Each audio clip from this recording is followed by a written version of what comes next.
بس يكفينا شطارة البلد تبي إدارة، واحد يصدر قراره ما يخاف من الهوى. السلام عليكم مشاهدينا الكرام، ويا هلا فيكم في موضوع جديد من الهدرة. أدري الكويت الحين تغلي من الداخل من بلاوي مجلس الأمة ومرزوق الغانم وشلته، وراح نسوي حلقات بإذن الله عن المجلس الخنبقاني.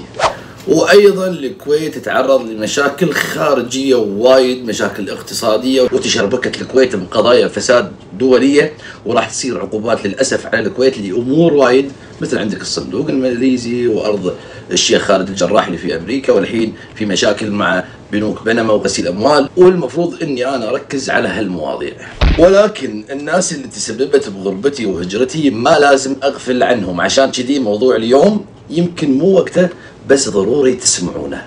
باختصار الموضوع اللي كنت أبيكم فيه اللي هو أن اكتشفت فيه فساد كبير في محكمة التمييز في الكويت، اللي أنا كنت أشوفها قبل أنها محكمة عليا وصعب اختراقها وصعب الفساد فيها لأنه وايد مستشارين، لكن للأسف نظرتي تغيرت وايد، خصوصا لما تابعت قضايا الحرامية اللي بهدلوني.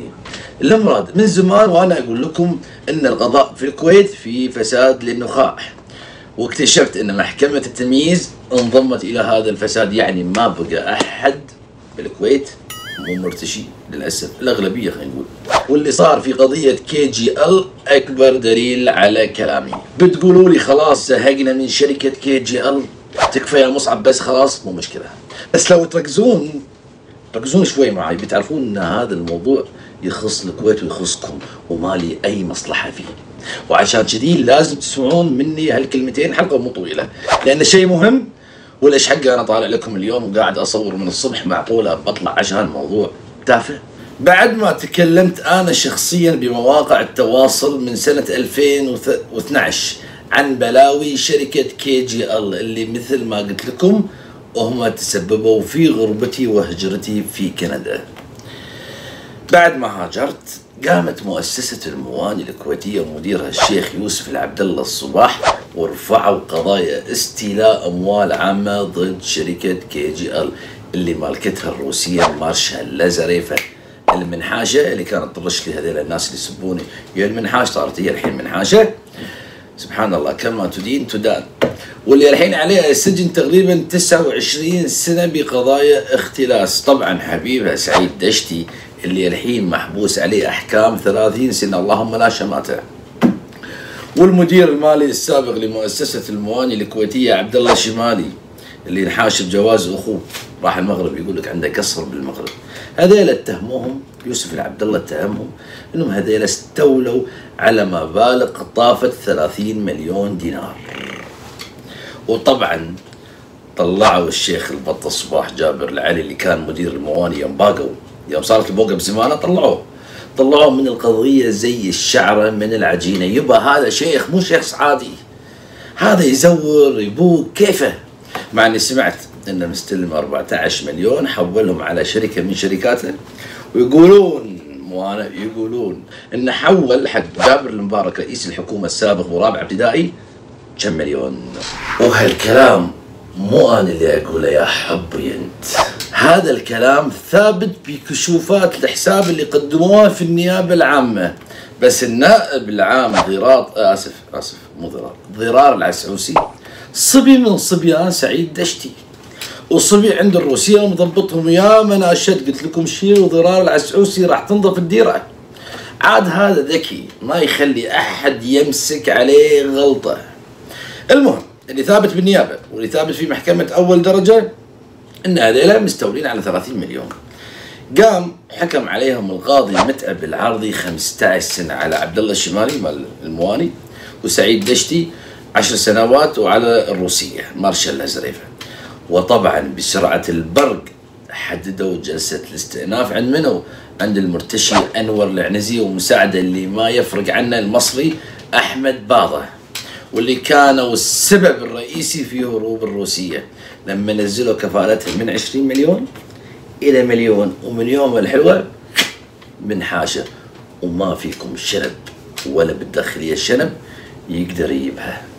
وطبعا أنور العنزي أقالوه لما اكتشفوا أنه مستلم من الروسية على ما حسب ما سمعت انه مستلم 1,000,000 دينار عشان يطلعها، او بمعنى يهربها.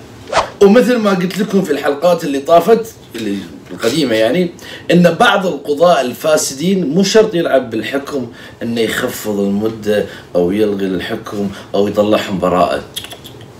اذا يبي يضبطك القاضي بدون لا احد يحس كذي ولا اعلام ولا شيء، يقوم يترك لك ثغرات عشان لما تروح المحكمة الاعلى، اذا كان محكمة اول درجة تروح استئناف في ثغرات، واذا كان قاضي فاسد في الاستئناف لما تروح تمييز يترك لك ثغرات.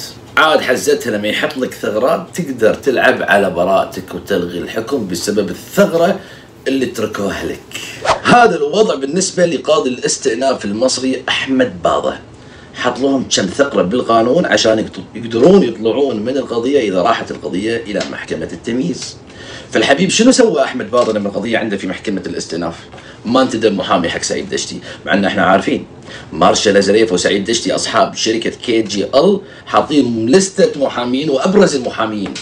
عماد السيف اللي هددني هني قال لي راح اطردك من كندا، والحيوان علي الواوان اللي تسبب بغربتي ورفع علي قضايا باعترافه ولد عمه عادل الواوان، ويوسف الحربش اخو جمعان الحربش، وعلي الراشد اللي كان نائب الامه اللي المفروض يدافع عن الفساد، طبعا طلع من المجلس صار محامي وقام يدافع عن الروسية. ودائما هذيل الاشكال بعد كل قضية يطلعون يصرحون عن موكلينهم وش اللي صار. المهم اللي صار في قضية الروسية هو اتفاق بين محاميهم يوسف الحربش والشلة الوسخة وبين القاضي أحمد باضة. زين شنو الاتفاق يا مصعب؟ ان المحامي يوسف الحربش يتعمد ما يحضر الجلسة، ويقوم القاضي بدل لا يجيب لهم محامي، لان المحكمه تقدر تنتدب اي محامي تقول اصير محامي فلان. ما انتدب القاضي، قال لهم ما نبي محامي، وقام حجز القضيه للحكم. فصار في الحكم ثغرات وهو الاخلال في حق الدفاع. هذا حكي قانوني، اذا القاضي ما حط لك تقدر تطعن في هذا الموضوع اذا ما حط لك محامي. ويحق للمتهمين في محكمه التمييز انهم يطعنون في حكم الاستئناف ويقولون ان القاضي في الاستئناف اخطأ في تطبيق القانون وما حط لنا محامي يدافع عنه ومن هالكلام. وهذا اللي اتبعوه الخنازير اجلكم الله. من قبل كم يوم كانت جلستهم في محكمة التمييز، وقبل الجلسة باسبوع كان يوسف الحربش المحامي ويوسف دشتي وولد سعيد دشتي قعدوا مع القاضي عبد الله الجاسم. عبد الله الجاسم مال محكمة التمييز الحين راح نمسخره شوية، ووعدهم ان خير لا تحاتونا ولا لكم ان تتصوروا شنو المقابل. هذه المقابلة مالكم بالطويلة. تحددت لقضيتهم موعد محكمة التمييز في 9 نوفمبر اللي فات. ركز معي كانت أول جلسة في محكمة التمييز، واللي انقلوا لي الأخبار من داخل المحكمة يقول لك إن المحامي يوسف الحربش جاي ومعاه أجانب كنهم أعتقد أمريكان وروسيين موجودين جايين معاه. ويقول لك هذا يوسف الحربش محامي الروسية، سويت له دعاية والله أنا، ضحكته من هني لهني وكأنهم ضامنين وناطرين قرار معين في راسهم. الأمراض شو اللي صار في محكمة التمييز؟ دش القاضي قاعد بهالقاعة الجميلة، هذا القاضي عبد الله الجاسم الفاسد، وكأن السكرتير عندهم ما تحس انه قاضي. الربع يسولفون يقولون مصعب تحس انه سكرتير، ايش يقولون حاضر ان شاء الله. المهم بعد ما حضروا محامين وتكلموا مع سعيد دشتي، قام سعيد دشتي وطلب انه يتكلم مع القاضي. فقال سعيد للقاضي يقول له انا انظلمت حكمي هذا ظلم. حاجه خرابيط. تدرون ايش رد عليه القاضي؟ قدام الناس على قولتنا مرأى ومسمع من الجميع، الكل سمعه. كان يقول له ادري عن اللي صار في قضيتكم. انتم فاهمين شو يعني القاضي يقول هذا الكلام؟ يعني القاضي افصح عن نيته بالبراءة ونيته انه يسكر لهم القضية، وخصوصا ان هذه اخر محكمة، يعني اذا طلعهم براءة فلوس الكويت راحت. انا ودي اسال القاضي واقول له شلون عرفت شنو صار معاهم؟ كنت معاهم مثلا يعني؟ المهم مالكم بالطويله. وبعد ما خلاهم يتكلمون يقولون اللي عندهم، وكأن الجلسه جلسه ابوهم اللي خلفهم، وتحس انهم ديوانيه، والله ديوانيه مو محكمه. قام القاضي هذا واصدر قرار غريب بوقف نفاذ العقوبة وحجز القضية تاريخ 28/12 عشان يحكم فيها الجاي، يعني بعد أسبوع. واللي خلاني أطلع وأسوي هالحلقة مشاهديني إن الشركة KGL وايد مكتمين على هالموضوع وما يبون أحد يدري عنه، لأنهم ضامنين البراءة من القاضي عبد الله الجاسم الفاسد اللي وقف لهم العقوبة. تتوقعون أنتم مو أنا، خلوني أنا أولي، كم ماخذ منهم عشان يوقف لهم العقوبة؟ محكومين 10 سنين يوقف لهم العقوبة بلاش لله وللوطن، ولا عشان بتقول لي إن القضاء نزيه؟ القضاء نزيه. هنا بالكويت ما فصلوا من قبل كم شهر 7 قضاة عشان رشوة وغسيل أموال يعني وبلاوي. والمصيبة مو كذي، المصيبة أن أمن الدولة والنيابة أثناء التحقيق، هذه معلومة لكم حصرية، في قضية فؤاد الصالحي الإيراني اللي ضرار العسعوسي قال لك ممنوع أحد يتكلم. تدرون لقوا أن سعيد دشتي والروسية وشركات KGL مع فؤاد الصالحي وقاموا بأكبر عمليات غسيل أموال، وكانوا يدعمون الجيش الإيراني والجيش الثوري الإيراني. وأساسا KGL متهمين في الكويت بقضايا أمن دولة، وفي قضية تخابر مع إيران ضد الكويت، ودخول سفن إيرانية ودخول استخبارات إيرانية. تدرون للحين ما حد حاسبهم، لأن ضرار العسعوسي وراهم لازم ينشال. وأنا بنفسي قبل لا أطلع من الكويت رافع عليهم 3 قضايا في النيابة العامة عند ضرار العسعوسي وفي أمن الدولة، وحققوا معي أمن الدولة. وما شاء الله بعد كل هذا اللي مسويته الشركة والبلاوي اللي عليها وأصحابها، واحد بالسجن والثانية منحاشة، والشركة ما زالت شغالة. ايش رايكم؟ وما حد وقفهم لا ويعطونهم مناقصات. تدرون هذول مدعومين من منو؟ تخيلوا من ابو رابعه ابتدائي جابر المبارك رئيس الحكومة الكويتية السابق، اللي كان سبب في قوتهم وسبب انه صرف الفلوس اللي كانت محجوزة بدبي، مو فلوس شركة KGL حجزوهم، لأن عيال زايد عرفوا أن هذه الشركة شركة شغالة بغسيل الأموال وعليها شبهات، فقاموا وحجزوا على فلوسهم 496 مليون دولار. بعدها قام النائب العام ضرار العسعوسي وكتب كتاب حق الإمارات يطلب منهم يرفعون الحجز على رصيد الشركة ويسلمون الكويت هالفلوس، لأن هذه فلوس التأمينات وفلوس الجياب وفلوس المواني. يعني أقول له الحركة هذه عشان ما شميتوا فلوسكم. والدليل ان رئيس الحكومة السابق جابر المبارك معاهم، ان بعد ما الامارات فرجت عن فلوسهم قام وطرش كتاب رسمي لضرار العسعوسي النائب العام يأمره انه يصرف فلوس الشركة، يعني فلوس طلعت من الامارات راحت الكويت. كان كتاب من جابر المبارك رئيس الحكومة يأمر ضرار العسعوسي، احنا عندنا القضاء والنيابة ما في حيادية، قال حبيبي يصرف الفلوس رجعهم حق الشركة. تتوقعون كم قبض رئيس حكومتنا السابق ابو رابعه ابتدائي من اصحاب شركه KGL؟ اذا بقضيه الماليزي ولده بماخذ 1.2 مليار، وباعتراف من محامي الشركه امام محكمه، في محكمه عليهم قضايا في محكمه الكيمن، انه يقول لك هم باعتراف منهم ان الشخص اللي توسط في الكويت للافراج عن الفلوس هذه استلم 40 مليون دولار على دفعات، وخافوا انهم يذكرون اسمه. انتم متخيلين ايش كثر جبروت الروسية وجبروت شركة KGL وقوة سعيد دشتي الدفيع الجاد؟ والعيب على الفاسدين اللي يبيعون حتى عيالهم مو الكويت عشان الفلوس. عشان كذي سعيد دشتي ما خلى احد بالكويت مراشيه، وكله حبيبي من وين؟ من الاختلاسات، من فلوسكم وفلوس المواني وفلوس التأمينات اللي انا زهقت صار لي 8 سنين وانا اتكلم. هذه الفلوس اللي اختلسوها وعادي لا حسيب ولا رغيب. يبا الحبيب سعيد دشتي يقول لك الحين قاعد مو في سجن، في فندق 5 نجوم، تليفوناته عنده، يحول فلوس، يسوي اجتماعات، شركته قاعد ياخذ مناقصات، وقاعد ملك يدفع رواتب الموظفين وداخل السجن.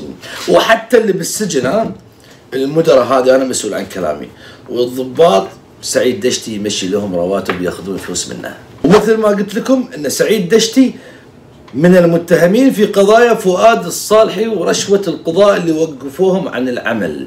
والحين سعيد دشتي عليه قضايا جديدة وأهمها قضايا غسيل الأموال. يعني الكلام اللي كنت أقوله كله صح بصح، قضايا غسيل أموال بالنيابة، وأتمنى النيابة ما تلعب فيها. المهم يا عيال الحجية، هذا السجين سعيد دشتي صاحب شركة KGL اللي لاط فلوسكم عايش ملك زمانه بالسجن، والروسية الحلوة قاعدة بالديرة وعليها أحكام 29 سنة ولاطة فوق 900 مليون دولار ولا حد قادر عليها. وسعيد دشتي مو هامه شيء، شغالة شركاتها تقول ملك وهم عليهم أحكام وغرامات واسترداد بالملايين. ما شفت أن العام غضار العسوسي أصدر قرار بالتحفظ على الأموال، وما شفنا أي أكشن شرعي. أشوف الشهير حجزت على فلوس عشان صفقة السينما والدعاية والفلوس. يا أخي سعيد دشتي بالسجن ومو قاعد راح، لا هو ولا الروسية الشغالين واللي يدعمونهم الشيوخ وعلى راسهم جابر المبارك وعياله واصدقاء سعيد دشتي المقربين عيال سالم العلي. اي قانون هذا اللي يتطبق على ناس وناس؟ ما تقول لي؟ ركزتوا في الموضوع. بالنهايه هذا انذار للقاضي الفاسد في محكمه التمييز بالكويت عبد الله الجاسم. كلنا مراقبين حكمك وانا عارف انك بتطلعهم، بس بثبت للناس انك فاسد. وسعيد دشتي واخوانه هذا اللي انت بتطلعهم لهم ولاء حق ايران اكثر من الكويت. وعندكم مثلا اخوه صغير مختلس ملايين من فلوس الكويت ومنحاش برا وعليه الحين انتربول طالبينه. وفؤاد اخوهم كان متهم بقضيه في امريكا وهو يبيع قطع غيار طيارات حق ايران، مع ان في حظر على ايران ممنوع احد يتعامل معها. امريكا تقول لك ممنوع احد يتعامل معها. بنشوف ايش يسوي هالقاضي. الله يحفظ الكويت وشعبها من الخونة. والله سبحانه الوحيد القادر انه يغير الاحوال للافضل بلمحة عين. اشوفكم في موضوع ثاني. اذا كنت متابعني سوي لي لايك، واذا كنت مو متابعني سوي لي اشتراك الحين وفعلوا الجرس عشان يوصلكم كل جديد. واذا لي خاطر عندكم نشروا قناتي لحبايبكم عشان يوصلكم كل جديد وتستفيدون اكثر وتعرفون شو اللي قاعد يصير حواليكم. واذا انت تقدر تدعم قناتي عشان نطلع بمواضيع اقوى تحت في لينكات اسفل هذا الفيديو. اشوفكم في موضوع ثاني والى اللقاء. احنا بالهذرة التهينا وغيرنا عدى علينا، البلا منا وفينا وهذه هي المسألة.